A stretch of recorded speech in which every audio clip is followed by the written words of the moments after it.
A second. Okay. So Hakdama in English Rambam actually is very useful because what he tries to do is he explains that regardless of what, regardless of contemporary science, how to try to explain certain things and how to speak the Rambam, how what the Rambam says is our perspective, right? And I mentioned yesterday the concept that these are the words of the Eibishter and how we can take it and make it, understand it based on what if we choose to make it consistent with what our understanding of science is. It's another story. Yeah, right. That's what his point is. I think he says more. He says more than that. I think, but I'll look at it after. Yeah. Okay. So yesterday with Perek Beis, we learned about the concept of the Rambam is telling us the greatness of creation, and from there we understand the greatness of Hashem to have the mitzvah of loving Hashem and fearing Hashem. Come to love Hashem and fear Hashem. So Perek Beis was a Ma'aser Merkava, which is in pages. Ma'aser Merkava is which the whole concept of spirituality and the whole concept of Kabbalah and all those things which are the spiritual realms. That's called Ma'aser Merkava. And here we go into more Ma'aser Bereishis, which is the work of creation.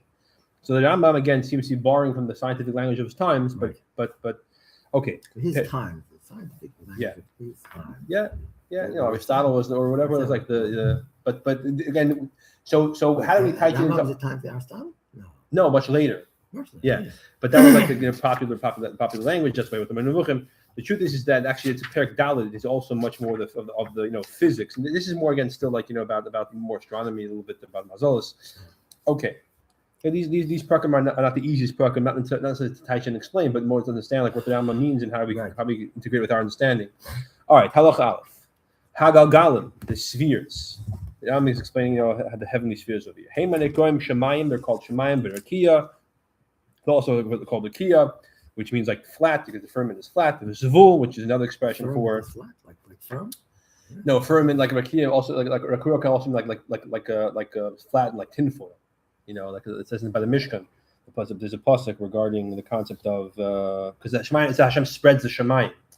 So Rakua can also mean like flattened out. Okay. V'zvul, another expression for Shemayim Ba'arovis, and Arovis. These are all different expressions the Gemara Chagir brings to the heavens. Again, what the Rambam says over here in the Gemara Chagir is actually not identical, but okay. The Hein Tisha Gagalim, there are 9 separate spheres, not nine spheres. So 9 physical. No, the Rambam doesn't explain what they are. One second. So Tisha Gagalim 9 spheres. It's 9 around 9 spheres that's around the earth, as we say. So that's Gagal Karimenu who Gagal Yerech. The closest one, I'm going to say all 9 now. It's usually because the Rambam over here is saying the Kud over here. What the Rambam talks about, the Gemara describes machlokes between the Chachmi Yisrael and the Chachmi Yisrael. Yeah. And the Gemara describes how the Chachmi Yisrael were admitted to the Chachmi Yisrael that they're correct. So the Rambam seems to be going with the perspective of the Chachmi Yisrael over here. Now, some of our Farshim explain that really the Chachmi Yisrael didn't have the tools to explain to the Chachmi Yisrael their perspective. They just told them, okay, we're not going to argue with you, basically. How do you do that? And that's what it means. Well, Dam uses it over here because in the Rambam's paradigm, that's how it's easiest to explain this over here. Okay, there's some Farshim talk about this. All right.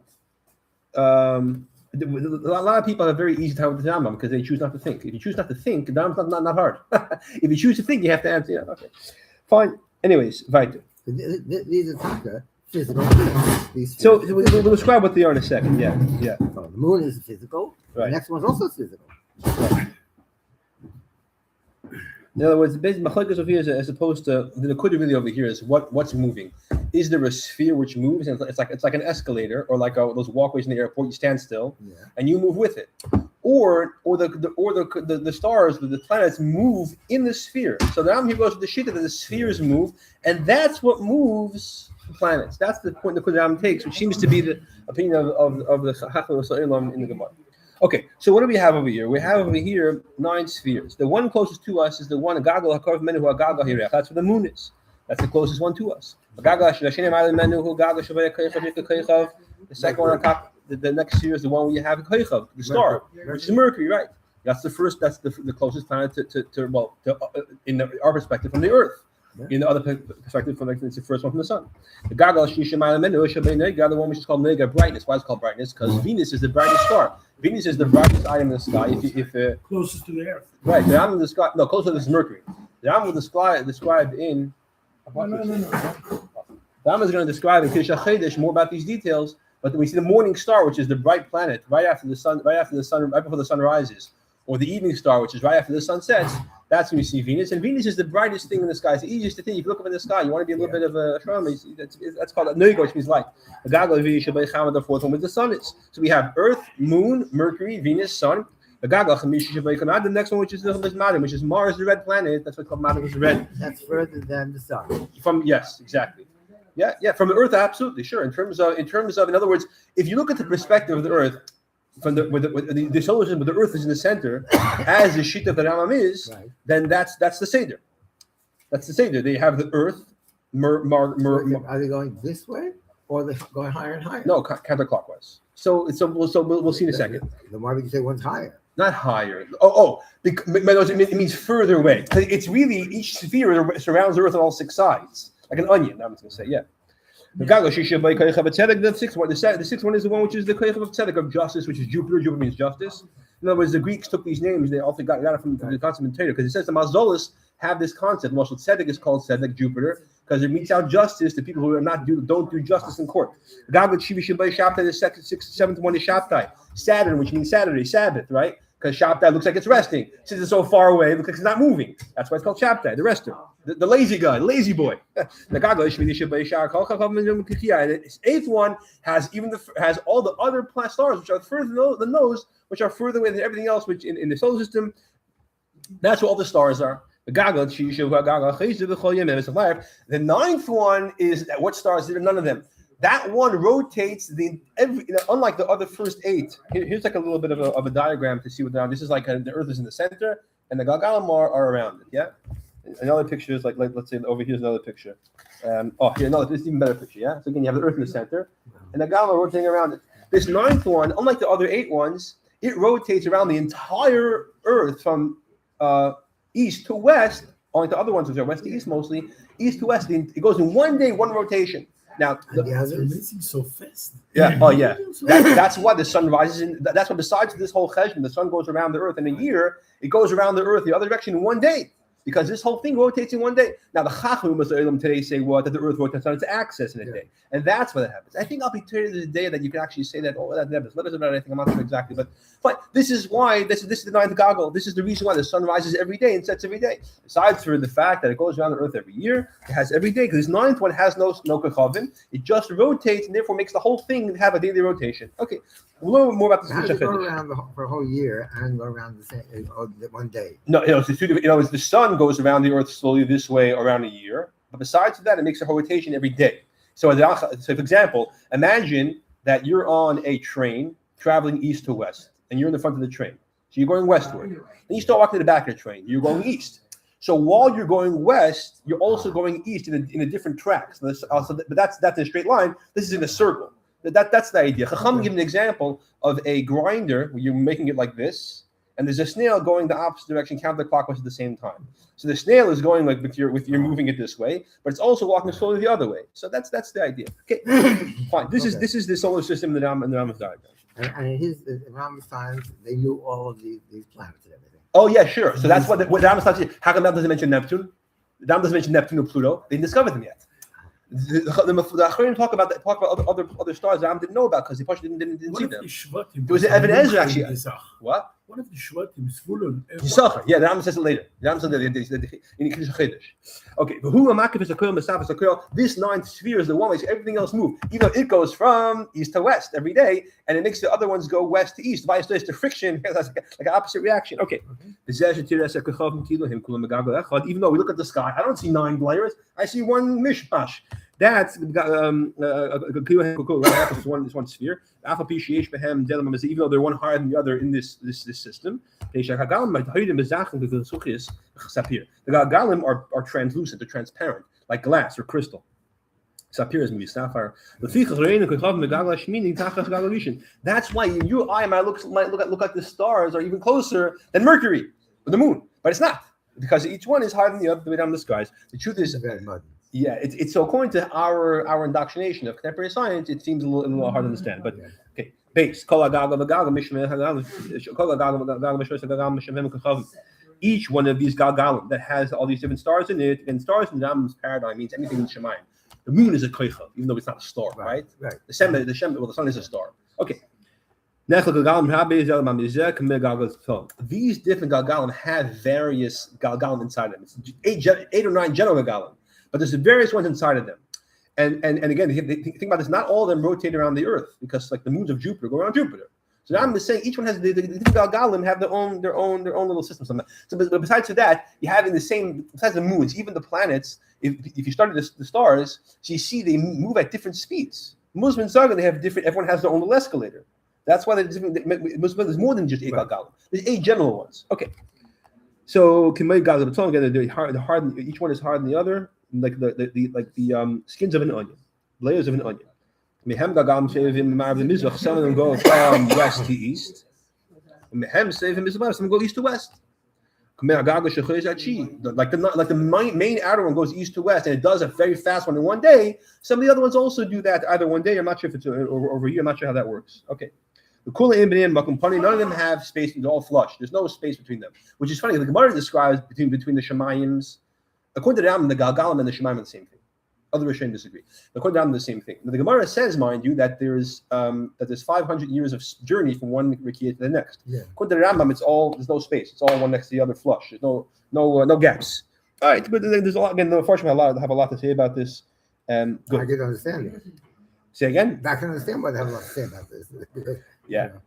All these galgalim, they don't have heavy or lightness, meaning there's no concept of light or heavy. They don't have different type of matter. They don't have a color of red or black, like shyness, any other color. Just look at the sky, and it seems like it's betchelis in blue. It's because the height of the eye, based on the look of your eye, based on how high it is, mixed with the sun rays, as the Mepharshim explained. They don't have taste or smell. The concept of color, taste, smell only applies to matter which is lower than those galgalim on our earth. The galgalim as they are, from once you get the galgalishin, even according to the Rambam, there's no concept of taste or smell there anymore. It doesn't exist. Like the moon is not like cheese. Yeah. All these galgalim, they rotate around the earth. And they're round like a ball. The earth is in the middle, in the center. Now the truth is, the earth is not the center of all of them. Some of them, the earth is over here, and it goes like this around the earth. So the earth is at the edge of the rotation. But the earth is in the middle, and they all go around the earth in different ways. This is why the Chacham on the side of the center, the sun is in the middle, because it makes it a lot easier.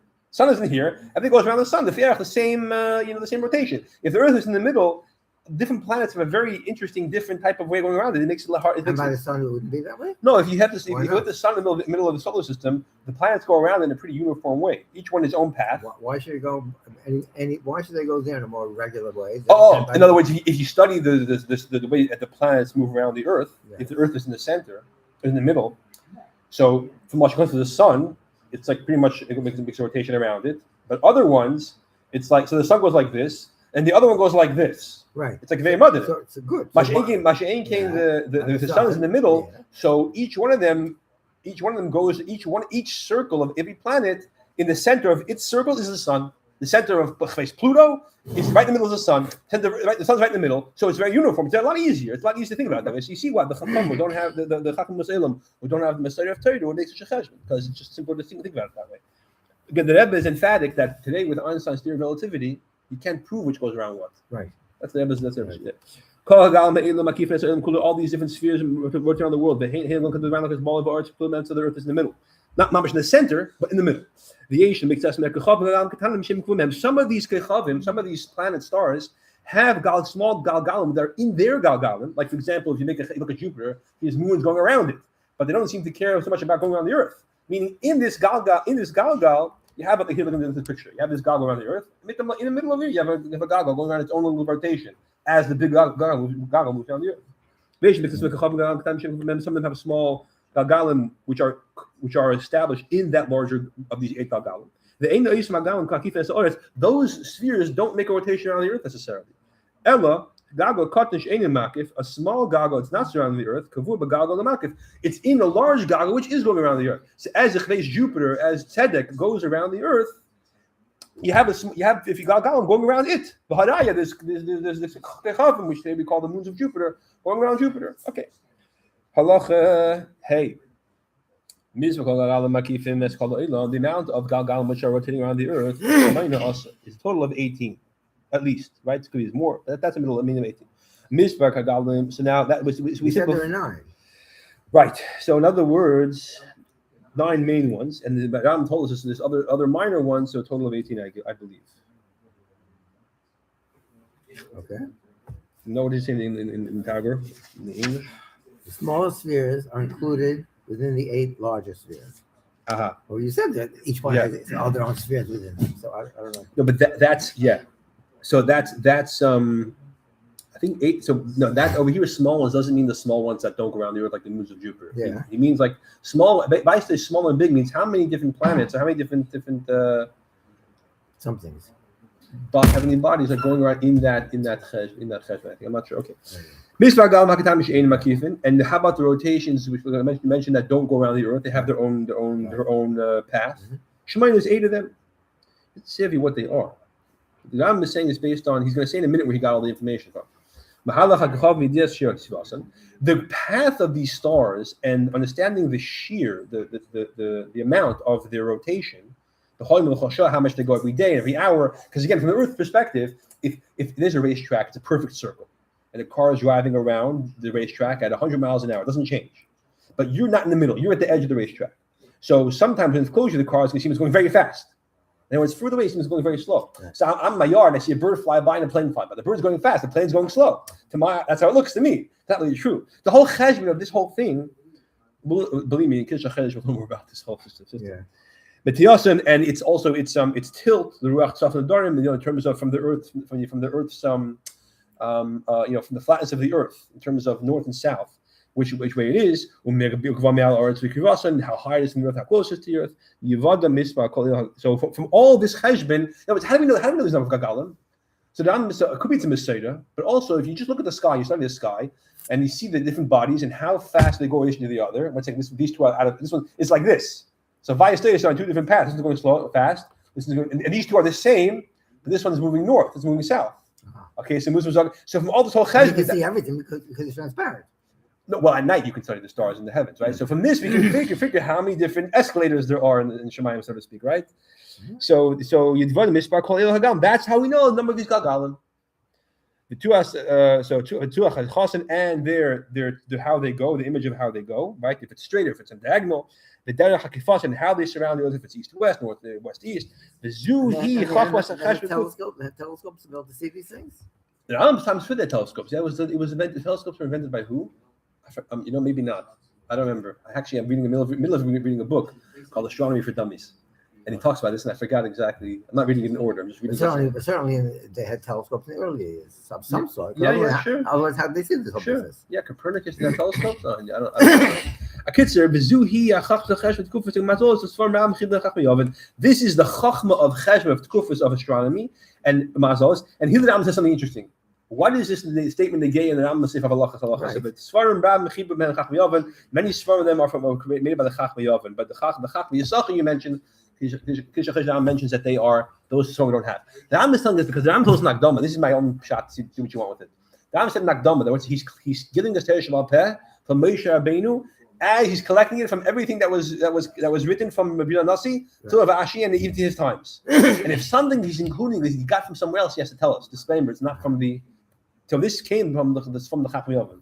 For some reason, I heard that the Rambam also took from Chachma Yavin because they took it from. So it says somewhere that originally the Chachma Yavin moved from Chachma Yisachar. Yeah, and right, yeah. I don't know what it says. It's such a thing. Yeah, it's such a thing. Shlomo Melech Biker, I think, also taught. Okay, Halacha Vav Hagagal Chiush Makavus Kolakil. This 9th goggle, right, that goes around everything, the most external goggle. The early sages divided into 12 parts. Now, these sages, how early are they? I mean, even at Avraham Avinu's time, there was a concept of mazalas. So this could be a chacham already from before Avraham Avinu, from the times of the Mabul, even before.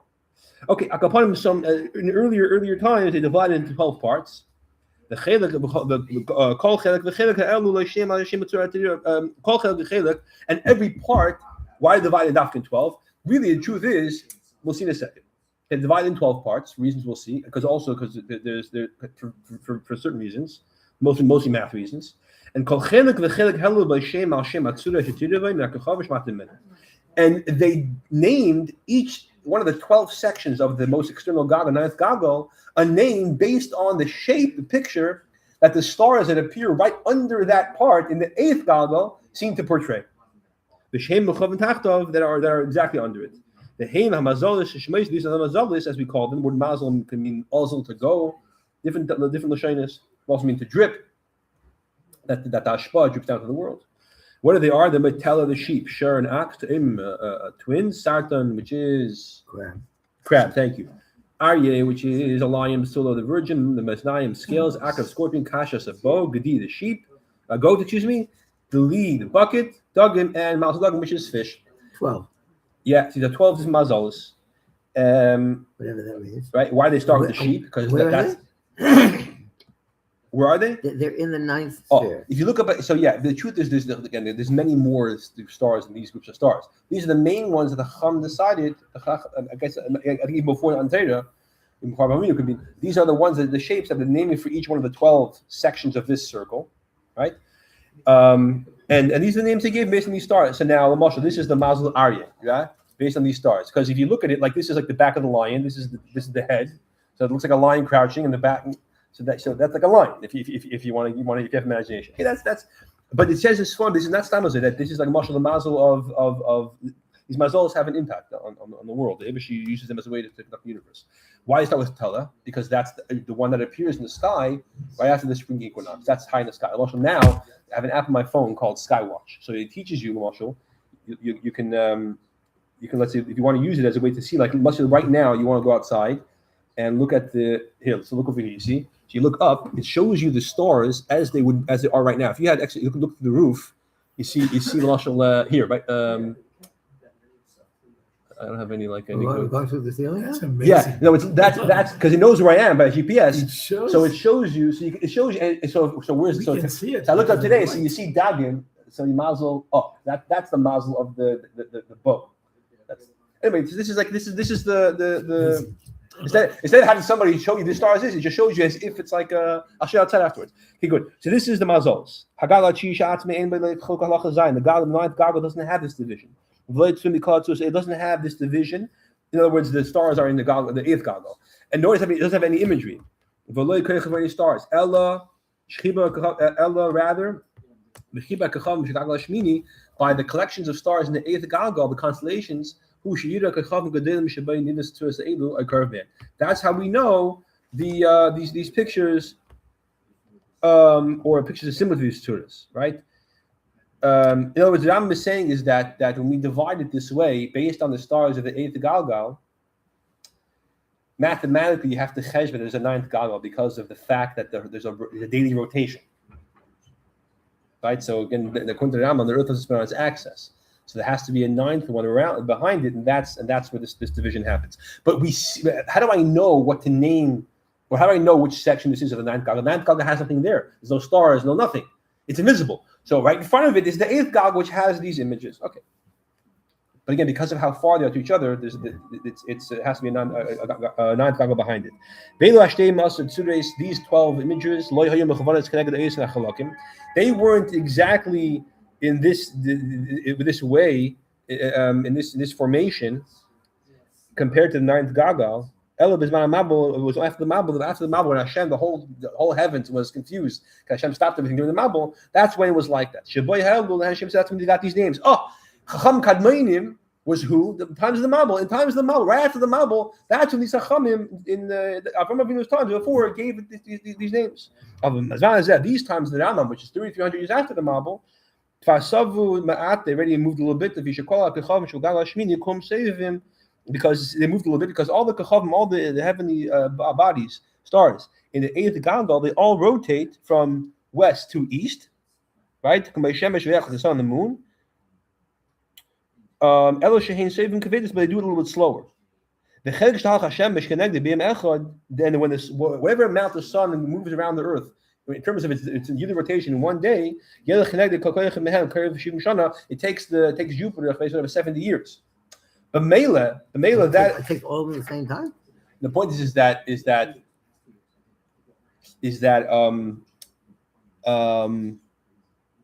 in the sky, in the Shemayim, the sun seems to move a lot faster. How much is a year? How many days is a solar year? 365. So the sun goes around the earth every 365 days. But the Gagalim out there, it takes a lot longer. And today, with what we know of Pluto, how often does it take Pluto to go around the earth? I think 900 years. It's a long time. You're feeling old, go there. You'll be not even a year old. And because of this whole difference, the shapes of these stars are not exactly what they were. There's Marshall. That's why I was saying. That's what's hard. You look up at the sky, you don't see the shapes as easily. That's what I'm saying.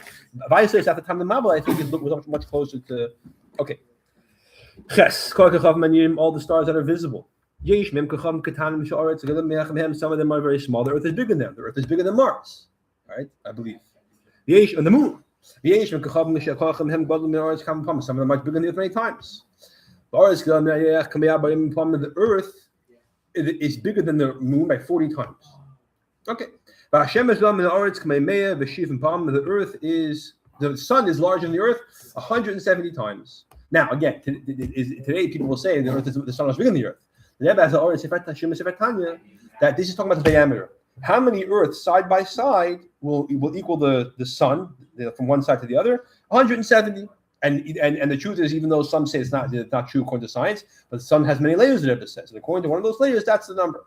Now, if you ask the Rambam, what is your kavanah when you wrote these words? You meant the sun is bigger than the Earth 170 times in diameter, or you meant in mass? He would say in mass. But the fact that he wrote these words, the Rebbe says we can say pshat because that the Rebbe shows mechavan. He should use these words so you could type it this way. That means diameter. Okay. Anyway, that's my own bechesvar. So now, turns out if the sun is 170 times the Earth and the Earth is 40 times the moon, what is 170 times 40? 70 times 4 is 2 zeros. 70 times 4 is 68. 2 zeros, right? 1400. So so the sun is 6,800 times more than the moon. There's no sun bigger than the sun. There's no star bigger than the sun. Excuse me. And there's no star that's smaller than the star in the Gagol Sheni, which is Mars. The truth is, according to us, the moon is smaller than Mars. The Rambam says that Mars is smaller than the moon. Okay, Tess. Also, I'm saying to temporary thinking. Okay. Now this is the Rambam's crash course in astronomy in the solar system. Yeah. So now the Rambam says the main Nekuda really of understanding Hashem's greatness from all of this. All these different kachavim, they're not inanimate rocks. They are big thinkers. They have lives and they have great understanding. Maybe my thinkers, they have good understanding. They are alive and they stand and they exist. They recognize the Eibishter, the creator of the world. Each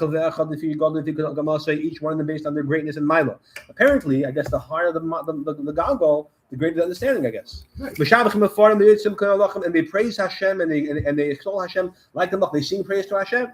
There's a whole sefer called Perek Shira, right? Everything in creation is Hashem. Just like they recognize the moon knows the Eibishter, just like they recognize Hashem. And they also know they exist. They also know the Malachim exist. However, the understanding of Hashem of the Kechavim Agalim is less than the Malachim. It's bigger than people. The Malachim understand the most, people the least, and the planets in between. Hashem created under the goggle of the moon an inanimate form that is not like the form of the matter, the inanimate matter, which is not like the matter of the Galgalim. And there's four different forms in this matter. The Ein Ketzur, it's not like the form in the Galgalim. And in this matter, there is a little bit of four different types of form, four different kinds of energy. The first one is fire. When the energy, when the form of fire mixes with the matter of this Galgal, now you have actual fire as it is on earth. The next one is wind. or air. When a little bit of this energy, this form of air mixes with this matter, now you have what's called air or wind in the world. When you have a little bit of this energy, the form of water, and mixes with this matter, it makes actual physical water. The fourth one is the Torah of earth. When you have some of this form of earth mixed with the actual matter, now you have physical earth. So it turns out lower than the Rakia, than the lowest sky, you have four different matters which are divided separate, because each one mixes different with this quintessential matter. Each one rotates the one lower than it, like a gaggle. It was like a mini gaggle that are close to the earth. What's the closest one which is higher than the earth, closest to the? Again, what's the first gaggle that I'm told before in terms of the gaggle that actually have understanding of Hashem is the gaggle hareach. Then lower than that is the gaggle which has no, which is inanimate. That's the gaggle of ish. After that is the gaggle, or the actual matter rather of air. After that is lower than that is water. The one close to us is oretz. There's nothing between them. They are flush. You could say that what the Rambam is calling eish, ruach, mayim, afer, earth, water, wind, and fire, in contemporary scientific language, would be called liquid, solid, gas, and plasma. Okay. Yeah. What's plasma? It's another type of more energy that's less like it's like a. It's more like elusive than fire. Yeah. These four bodies, the Eish of my muffer, aren't alive. They don't know anything. They don't recognize. Like inanimate dead bodies. Each one has a nature. It doesn't know its own nature, but Mashiach doesn't comprehend it. It can't change it, like rocks, right? Now, if we're just saying that these four elements, thank you, don't have awareness of Hashem, unlike the Gagalim, praise Hashem from the earth. Sounds like the earth does praise Hashem. The sea monsters, depths, Eish, Uvarad, fire, and hail, Shavak, snow, Kitter, smoke. What does it mean? It doesn't mean they praise Hashem. We should praise Hashem for Hashem's greatness we perceive from the fire. Ubad in the hail, Vashara, Buriam, and other creations on the earth. That their might is seen from big to small. So again, this understanding and appreciation of Hashem's creation of the world gives us an appreciation for the greatness of Hashem and brings us to love and fear Hashem. Yeah. So what kind of stars do you see? Oh my gosh, I am such a polisher. Okay. Mistake. Wow. No, I set this up like this. I was blocking the camera.